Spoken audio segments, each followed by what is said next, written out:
Be me, Seth, 32, work as a civil engineer. It's a decent job, lots of problem solving. You figure out how to make bridges stand up and buildings not fall down. Pretty straightforward. Married to Penny for about 3 years. When we met, I thought she was great. Passionate, smart, always talking about big ideas. A lot of it was about society, equality, fairness, stuff I agreed with. She spoke a lot about breaking down old-fashioned ideas, especially gender roles. I was all for it. A partnership should be a partnership, right? 50-50. Sounded like the perfect modern relationship. We both work, we both contribute. We split the bills based on our income, which was fine by me since I make a bit more. In the beginning, it was all theoretical. Lots of late-night talks about how traditionalism holds people back. She was really into this idea of toxic masculinity, how men are taught to suppress emotions and only value strength, and how that hurts everyone. I'd listen, nod along. Some of it made sense. I never considered myself a traditional guy. I cook, I clean. I don't have a problem talking about my feelings. So I figured we were on the same page. We were a team. The first signs that something was off were small. So small you'd think I was crazy for even noticing. We'd go grocery shopping together. I'd push the cart, no big deal. But at checkout, when we're loading up the car, a pattern started to emerge. I'd be lifting the heavy case of bottled water, the 20-pound bag of cat litter, the big sack of potatoes. She would grab the bag with the loaf of bread and the carton of eggs. I remember thinking it was a bit weird once or twice. Like, couldn't she at least grab the milk jugs? But I brushed it off. It's just groceries. Who cares? Then it started happening around the house. The kitchen sink started dripping one night. Annoying sound. I mentioned that we should call a plumber in the morning. She gives me this look, a look of genuine surprise.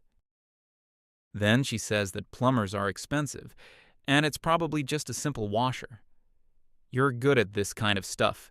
You can probably fix it in 10 minutes. I'm an engineer, but that doesn't make me a plumber. Still, I pop open YouTube on my phone, watch a few tutorials. An hour later, covered in grime from under the sink, I've replaced the washer and the dripping has stopped. Penny comes in, glances at the fixed sink, and says, "See? Knew you could do it." She didn't say thank you, just that she knew I could do it. It felt less like a compliment and more like a statement of expectation. A few weeks later, we're talking about chores. She brings up the idea that the gender division of labor in our home is problematic. I'm confused.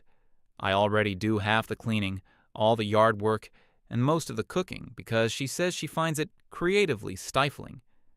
She explains that her point is about the expectation that she, as a woman, should have to do certain things is unfair. I agree, the expectation is unfair. So I ask her, okay, what's the solution? How do we make it more equal? She suggests we both just do what needs to be done whenever it needs doing. A fluid system. Sounds good in theory. In practice, it meant that I was still doing all the things I was doing before, and she was doing less. The trash would be overflowing. I'd ask if she could take it out on her way to work. She'd reply that the concept of man's work, like taking out the trash, is a patriarchal construct. Then she'd leave for her job at a local coffee shop, and I'd be left taking out the overflowing trash because someone had to do it. The lawn needed mowing. It was my job by default. One Saturday, I was feeling particularly drained from a long week at work. I asked if she'd be willing to mow the front yard. Just this once. She told me that the image of a woman mowing a lawn is often fetishized by men, and she didn't want to participate in that kind of display. I had no idea what to even say to that. So I went out and mowed the lawn myself. It felt like I was living in a different reality. I was being lectured about gender theory while being saddled with all the traditional male chores. It was like she wanted to be liberated from all the traditional female roles, but still wanted me to perform all the traditional male ones. I tried talking to my best friend about it one afternoon. He's a pretty straightforward guy, works in construction. I explained the situation, how Penny believes in total equality, no gender roles. He just listened patiently while I laid it all out: the trash, the sink, the lawn. When I was done, he took a sip of his beer and just said, "So, she wants all the benefits of feminism and all the benefits of traditionalism, and you get to do all the work." Hearing it said so plainly was like a splash of cold water to the face. I tried to defend her. "No, it's not like that. She just has very strong principles." He just shook his head. "Principles are what you do, not what you say. It sounds like her principle is making sure she never has to do anything difficult." That conversation stuck with me. I started paying more attention. I noticed how, whenever a problem required physical effort or getting your hands dirty, it was automatically my responsibility. A high shelf needs dusting? I'm the one who has to get the ladder. A spider in the bathroom? I have to go deal with it. The car makes a weird noise. I'm the one who has to pop the hood or take it to the mechanic. But if I ever asked for her help with these things, I'd get a lecture. My reluctance to kill a spider is a culturally conditioned female response. We should question why you feel no empathy for it. Our obsession with perfectly clean cars is a symptom of consumerist culture. It was endless. Every excuse was wrapped in academic-sounding language that made me feel like I was the unreasonable one. The real turning point, the moment I knew things had to change, happened a few months ago. Penny had been wanting a new bookshelf for the living room, a big one, the kind that goes from floor to ceiling. We spent a weekend looking online and finally found one she loved at IKEA. It was a huge, solid wood thing, very heavy. We ordered it. I knew it would be a pain to assemble, but it would make her happy.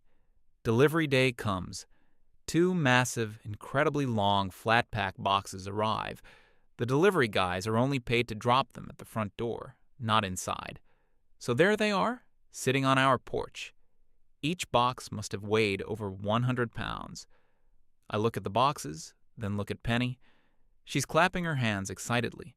"Oh, it's here. We can spend the evening putting it together. A true team project." I nod. "Okay. Well, first, we need to get it inside." I position myself at one end of the first box, ready to lift. I say, "All right, can you grab the other end?" She takes a step back. She crosses her arms and gets this thoughtful look on her face. "You know," she says, "I've been thinking about the way we perceive labor. The idea that heavy lifting is inherently a man's job is a cornerstone of toxic masculinity." I'm just standing there, crouched over this giant box, looking at her. "It's a performance," she continues. "Men are expected to perform strength to validate their masculinity. I don't want to enable that. I think it's important for you to realize you can do this without me." I honestly couldn't believe what I was hearing. It wasn't a joke. She was completely serious. I'm just staring at her, speechless. The disconnect between her words and the reality of the situation was staggering. There are 2 100-pound boxes on the porch. They need to be moved inside. That's it. It wasn't about a performance. It was about physics. "So, you're not going to help me?" I finally managed to ask. "I'm supporting you by deconstructing the expectation that I should," she says, smiling, as if she's just given me a profound gift. She then turns around and walks back inside to get a glass of water. I stood there on the porch for a full minute. I thought about just leaving the boxes there. I thought about calling a friend to help. I thought about getting back in the car and just driving. But then I just felt this cold, calm clarity. It was a game, and I had been playing it all wrong. I had been trying to compromise, to find a middle ground, but there was no middle ground, because she wasn't interested in compromise. She was interested in winning, in having her ideology and her comfort at the same time. So I decided to play by her rules. Fine, I won't perform masculinity. I'll just get the job done. I took a deep breath and started wrestling with the first box. It was a nightmare. I had to sort of deadlift it, then shuffle my feet awkwardly toward the door. My back was screaming. I scraped my knuckles on the doorframe. I had to put it down twice just to catch my breath. All the while, Penny is standing in the living room, watching me. She has this encouraging smile on her face, like a coach watching a toddler take their first steps. "You're doing great," she says. "See how capable you are?" I finally get the first box into the living room and drop it with a loud thud. I'm sweating, breathing heavily. I don't even look at her. I just turn around and go back for the second one. The second one is even heavier. Halfway through the door, my grip slips. The corner of the box slams onto the floor, taking a chunk out of the hardwood. I let out a curse under my breath. Penny winces. "Oops, maybe be more careful." I finally get the second box inside and collapse onto the sofa. My whole body is aching. Penny walks over to the boxes, inspecting them. She looks at me, still breathing hard on the couch, and then she delivers the final line. "See?" she says, with a triumphant little smile. "You didn't need my help after all that fuss for nothing." That was it. That was the moment everything changed for me. I didn't say anything. I didn't argue. There was no point. I just got up, walked past her, went into the garage, and closed the door. I stood there in the silence, surrounded by my tools, the lawnmower, the toolbox, all the things I was solely responsible for, and I realized my friend was right. She wasn't my partner. I was her handyman, her live-in general contractor, who she also happened to be married to. My masculinity was toxic and problematic right up until the moment a heavy box needed to be moved or a pipe needed to be fixed. Then, it was just an unspoken expectation. Fine. If we're going to live in a world with no gender roles, then let's really do it. No more assumptions. No more expectations. Starting from that moment, I was done. I wasn't going to be angry or bitter. I was just going to follow the rules, her rules, the rule of fluidity, the rule of no expectations. Let's see how it works when it applies to both of us. The next morning was a Saturday, the start of the new era. I woke up and went about my morning routine. Around 10 a.m., Penny mentions that we're out of milk and coffee beans. Usually that's my cue to say, "Okay, I'll run to the store." Instead, I just said, "Oh, that's a shame," and continued reading a book. She waited for a minute. "So," she starts, "are you going to go get some?" I look up from my book. I wasn't planning on it. I don't drink milk, and I'm fine without coffee today. "But I want coffee," she said, her voice laced with a slight annoyance. "I understand," I replied calmly. "The store is about a 10-minute drive away." The look on her face was a mixture of confusion and irritation. She stood there for a moment, clearly expecting me to give in and just go. When I didn't, she let out an exasperated sigh, grabbed her keys, and left. It was a small victory, but it felt monumental. Later that day, she was in the kitchen cooking something for herself. She had bought one of those meal kits. She's struggling to open a sealed glass jar of sauce. Her hands keep slipping. She's grunting with effort. I'm sitting at the kitchen table, scrolling on my phone. She puts the jar down with a loud clank. Ugh, this thing is impossible. She pushes it across the table towards me, the universal signal for, "You open it." I don't move. I don't reach for it. I just look at the jar, then back at her. "Yeah, those can be tough," I say. The silence hangs in the air. "Seth," she says, her voice sharp now, "can you please open this for me?" I put my phone down. I looked her right in the eye. "Why do you think I would be better at opening it than you?" I asked, genuinely curious. She was flustered. "Because you're stronger, obviously." "Ah," I said, nodding slowly. So, you're saying that due to biological differences, men tend to have greater upper body strength than women? I was using her language against her, and she knew it. Her face turned red. Don't be ridiculous. Just open the jar. I don't think it's ridiculous, I said, my voice still perfectly level. I think it's an interesting point. We're always talking about how gender is a social construct. But here's a physical task where you believe my assigned gender at birth gives me an inherent advantage. It's a bit of a contradiction, isn't it? She snatched the jar back off the table. Fine, I'll do it myself. She spent the next 5 minutes running it under hot water, banging it on the counter, trying to use a dish towel for grip. Eventually, with a final pained shriek of effort, she got it open. She shot me a death glare before turning back to her meal prep. She didn't speak to me for the rest of the evening. That was fine with me. I was enjoying the quiet. The next test came a week or so later. We have these big, heavy storm windows that we have to put up in the fall. It's a job I've always done myself. It requires carrying these awkward, heavy panes of glass up a ladder. I usually spend a whole Saturday doing it. The first cold front of the season was coming through. It was getting chilly at night. Penny mentioned it one morning. It's getting cold. You should probably put the storm windows up this weekend. Notice the you, not we. That's a good idea, I said. We should definitely get that done. Saturday comes.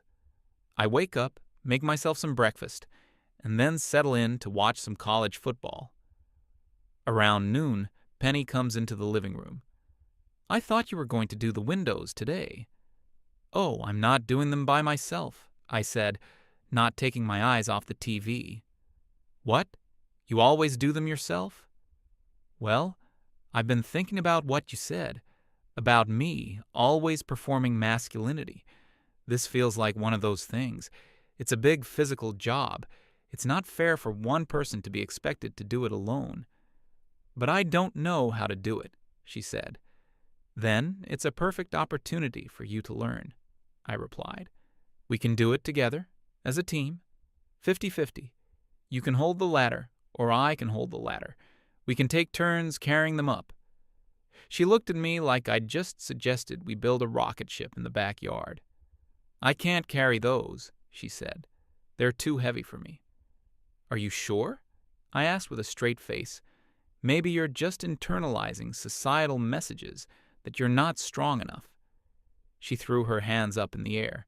This is absurd. It's going to be freezing tonight. I agree, I said. So let's get started. I'll meet you in the garage whenever you're ready to help. She stood there, fuming. Eventually, she just stormed out of the room. I knew she wouldn't come to the garage. The windows didn't get done that day, or the next day. The house was cold for the next week. We had to use extra blankets. She kept making passive-aggressive comments about it. Brr, it's really drafty in here, she'd say loudly. I'd just reply, yeah, it is. We really should get those windows done together soon. After a week of sleeping in a cold house, she finally broke down and hired a handyman service to come and do it. It cost her $200 out of her own bank account. I didn't say a word. I just watched them work from the kitchen window. The message was starting to sink in. Equality was a two-way street. My compliance was no longer guaranteed. The next big incident happened in the bathroom. Penny was getting ready for bed. I was in the living room reading. Suddenly, there's a shriek, a real horror movie scream. I jump up, heart pounding, thinking someone broke in. I run to the bathroom door. What is it? What's wrong? It's a spider, she yells from inside. A huge one, on the ceiling. I feel the adrenaline instantly drain away, replaced by a familiar weariness. Okay, I say through the door. So, what are you going to do about it? There's a moment of baffled silence. What am I going to do? You are going to come in here and get rid of it. I lean against the wall and cross my arms, even though she can't see me. I don't think I should, I say, my voice calm. What do you mean you shouldn't? It's horrifying. I can't be in here with it. Well, I start. choosing my words carefully. I remember you telling me that arachnophobia is a learned behavior, often enforced by society to make women seem weak and dependent on men for protection. The silence on the other side of the door is deafening. I wouldn't want to undermine your independence by reinforcing such a regressive stereotype, I continue. I believe in you. You're a strong, capable woman. You can handle a spider. I can practically hear the steam coming out of her ears. This isn't a gender studies seminar, Seth. It's a massive, hairy monster, and it's looking at me. I'm sure you'll be fine, I say. Just get a cup and a piece of paper. I hear some frantic shuffling, a chair being dragged, a yelp, and then a loud thud. A few minutes later, the bathroom door creaks open. Penny storms out, face pale and furious. I trapped it under the laundry hamper, she hisses, and I'm sleeping on the couch. She didn't want my help, but she still expected me to deal with the aftermath. The next morning, I went into the bathroom. I lifted the hamper. The spider was gone. It had probably just walked away during the night. I didn't say a word about it. I just put the hamper back. The real test of my new resolve, however, happened a few weeks after that. Penny was driving home from a get-together with some of her friends. It was late, around 10 p.m. I get a call. She sounds like she's on the verge of tears. I have a flat tire, she says, her voice shaky. I'm on the side of the road on that dark stretch a few miles from the house. My first instinct, the old me, was to say I'm on my way, but I stopped myself. Okay, I said. That's not good. Are you in a safe spot?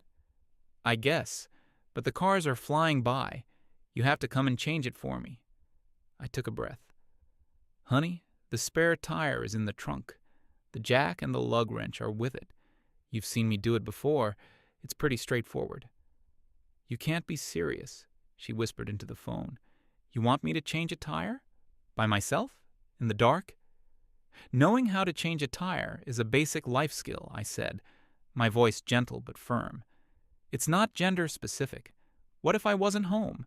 You need to know how to handle these situations. I'm calling you because you are home, she practically screamed. My friends are already gone. I'm stranded. I asked her if she'd called her friends for help. She admitted that she had. One of them told her to channel her inner strength. The other one suggested she should call a rideshare and abandon the car. Neither offered to actually come and help. Look, I said, if you really feel unsafe, then your other option is to call roadside assistance. The number is on the insurance card in the glove compartment. They'll send someone out. But that will take forever, and it costs money. Yes, I agreed. It will. Those are the two options. Try to do it yourself or call a professional. I'm not coming. The silence was so long, I thought she'd hung up. Finally, I heard a choked sob, and then the line went dead. An hour and a half later, I heard the front door open. She came in looking exhausted and miserable. She'd called for a tow truck. It had taken them over an hour to show up. She dropped her keys on the counter and glared at me. I hope you're happy, she said, her voice dripping with venom. I'm not happy that you had a bad experience, I replied honestly, but I'm happy that you were able to solve your own problem. She looked like she wanted to hit me. Instead, she just went into the bedroom and slammed the door. We were barely speaking at this point. The house was thick with tension. I was just going to work, coming home, and doing my own thing. I made my own meals, cleaned up after myself. I was living like a roommate. I felt like I was holding my breath, just waiting for the whole thing to either collapse or explode. The explosion came on a Saturday. I had made plans to go help my friend move a new engine for a project car he was working on. It was an all-day thing. I told Penny about it a week in advance. She just shrugged. Whatever. So that Saturday morning, I got up and left around 8 a.m. It was a good day. Just me and my buddy, working with our hands, talking about nothing important. No theory, no ideology, just bolts and wrenches. It was a relief. Around 3 p.m., my phone rings. It's Penny. I almost let it go to voicemail, but I figured I should answer. Hello? I'm met with pure, unfiltered panic. Seth, you have to come home. Now! She's screaming. What? What's wrong? Are you okay? It's the kitchen. The pipe under the sink. It burst. There's water everywhere. I could hear a roaring sound in the background, like a waterfall. My engineering brain immediately kicks in. Okay, calm down, I say. You need to shut off the main water valve. Do you know where it is? No, I have no idea. I've never had to look for it. It's in the basement, I tell her. On the wall where the water line comes into the house. It's a big round handle. You need to turn it clockwise until it stops. The basement is dark and scary and full of spiders, she cried. I can't go down there alone. Penny, you have to, I insisted. Every minute you wait, the damage gets worse. Just use your phone flashlight. I hear her sobbing. I can't. I tried to turn a handle I found, but it won't budge. I'm not strong enough. The water is almost to the living room. She was completely falling apart. And in that moment, I knew I had all the power. I could just drive home and be the hero. Fix everything. And things would probably go right back to the way they were. But I couldn't do that. It was too late for that. This had to mean something. Okay, Penny, I said, my voice very quiet. I will come home. I'll leave right now. But first, you need to say something. What? She shrieked over the sound of the flooding. What are you talking about? I need you to say it, I repeated. I need you to tell me why you need me to come home. Because my kitchen is flooding. No, I said, that's not the reason. I need you to say the real reason. There was a long pause, filled only with her panicked sobs and the sound of gushing water. Please, Seth, she begged, just come home. Say it, Penny. I could hear her take a ragged breath. Her voice was just a broken whisper. I need you to come home, she stammered, because you're stronger than me, and you know how to fix things like this. And I can't do it myself. It was the hardest thing she'd ever had to say. It was the truth. Okay, I said, I'm on my way. I hung up, told my friend I had an emergency, and drove home, sticking to the speed limit. The scene when I arrived was even worse than I imagined. Water was seeping out from under the front door. I opened it to find at least an inch of water, covering the entire first floor. Penny was standing on a kitchen chair, crying hysterically. I didn't say a word to her. I walked past her, my shoes splashing through the water, and went straight to the basement door. I went down the stairs, found the main valve in about 5 seconds. It was old and stiff, just as she'd said. I grabbed it with both hands, planted my feet, and put my entire body weight into turning it. For a second, it didn't move. Then, with a loud groan of protesting metal, it began to turn. I twisted it all the way until it was tight. And then, silence. The sound of the rushing water upstairs stopped. I came back up from the basement, soaking wet from the knees down. I looked at the absolute disaster that was our home. The ruined floors, the waterlogged cabinets. I looked at Penny, still perched on the chair, her face a mess of tears and mascara. And just then, as if the situation needed a final, perfect punchline, the doorbell rang. I waded through the water to the door and opened it. It was her father. She must have called him in her panic, too. He's a very old-school guy, a retired mechanic. He stared past me, his eyes wide at the indoor swimming pool that was our living room. He saw Penny on the chair. He looked back at me, soaking wet and looking like I'd just wrestled an alligator. He shook his head, a grim little smile on his face, and clapped me on the shoulder. Well, he said, his voice booming in the quiet house. Good thing the man of the house was here to fix it. I watched Penny's face crumble. That one sentence from her own father in front of me, after everything that had happened, it was the final blow. The rest of that day and all of the next was a blur of wet vacs, mops, and calling insurance companies. We didn't talk. We just worked. That night, after we'd done all we could, we were sitting in the damp, quiet living room. It was time to talk. I went first. I told her everything. How I'd felt for the past year. How I felt like I wasn't her partner, but her employee. A tool to be used whenever it was convenient. How her principles always seemed to bend in a way that benefited her and gave me more work. How it wasn't about strength, it was about respect. And I had felt none from her. I told her I was done with the double standards. I don't mind being the guy who kills the spiders and opens the jars and fixes the sink, I said. I really don't. But I have to be valued for it, not taken for granted, not lectured about my toxic masculinity 5 minutes before you ask me to go lift something heavy. I laid it all out, calmly, without yelling. For the first time, she didn't argue. She didn't have a clever comeback or a theoretical point to make.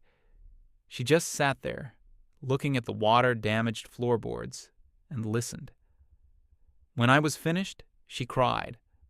Not the hysterical, panicked crying from before. It was a quiet, sad, exhausted kind of crying. She admitted that she'd been unfair, that she'd gotten so caught up in the theory of it all that she'd lost sight of the reality. She'd been so focused on what she thought she was entitled to escape from that she never considered what she was demanding of me. It wasn't a magic fix. Our problems didn't vanish, but it was a start, a real one. The cleanup took weeks. We had to have the flooring replaced, but we did it together. When the new laminate flooring was delivered, it came in a dozen heavy boxes. I went outside to start bringing them in. After I carried the first one, the front door opened. It was Penny. She was wearing work gloves. She didn't say anything. She just walked over to the next box, grabbed one end, and looked at me. I grabbed the other end, and together we carried it inside. The other day, we bought a new armchair. It was one of those ones you have to assemble yourself. After we got it into the living room, she opened the instructions. She looked them over for a minute, then looked at me. "All right," she said. "Looks like you're on bolt-tightening duty, and I'll be in charge of handing you the right pieces and making sure we don't mess up." I just smiled. Be me. Still an engineer, still married. House is mostly dry now. Things are different, better. It was never about wanting to go back to the old ways. It was always about fairness. It was always about respect.